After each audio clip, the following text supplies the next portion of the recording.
Hej alle sammen. Så det her det bliver min makeup børste samling, og min makeup børste det ligger simpelthen i mit makeup bord her, og det står ved siden af min kommode, hvor jeg har alt min makeup i, så det er super praktisk.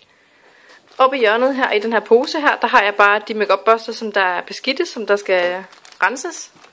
Så har jeg min Elf Daily Brush Cleanser, en shampoo til jeg bruger til at vaske min makeup børster med. Og i det lille rum her, der har jeg en lille puderpuff, nogle kabuki børster, og de her små nogle her, som der altid fylder med paletter. En anden kabuki børste, den her, den er fra Wet n Wild. Og så bare sådan nogle små makeup svampe herinde bagved. De her akrylkasser her, som jeg har alle mine makeup børster i, de er fra Netto af. Men jeg tror ikke, man kan få dem mere, men de er super praktiske til at have mine makeup børster i. Som I nok kan se, så passer de alle sammen sådan helt perfekt ned i.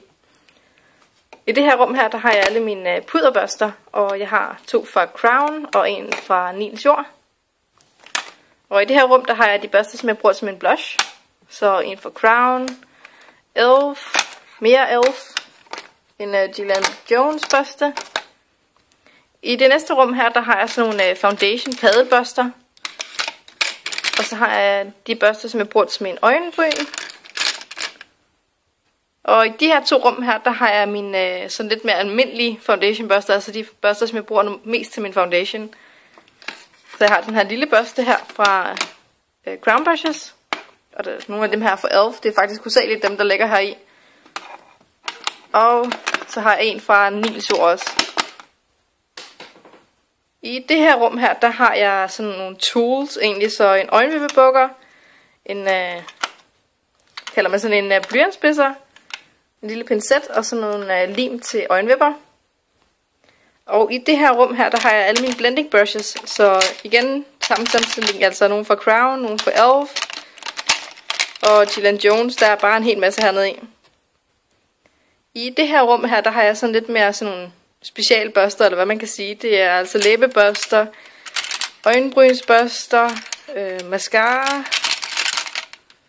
Ja, alt muligt forskelligt er dernede i den her. Det er bare sådan en lidt tilfældig skuffe. Og i den her, der har jeg alle mine øjenskyggebørster. Så Nils Jord, Elf, Gillian Jones, det er altså hovedsageligt de mærker, jeg har børster fra. Og til sidst herovre, der har jeg det her lille håndklæde her, som jeg bruger til at spotcleane på. Men jeg bruger dem altså også til jeg bruger den her til at lægge alle de børster på, som jeg bruger lige i øjeblikket. Så altså børster, som der ikke er helt klar til at blive vasket endnu, altså børster, som jeg måske kun har brugt en gang. Og der har jeg igen bare en puderbørste fra Crown, noget fra Gillian Jones, Elf og den her lille kabuki børste her. Men det var det hele for min børstesamling her. Husk nu at like og husk nu at abonnere til jer, der som der ikke er abonnenter. Hej tøser.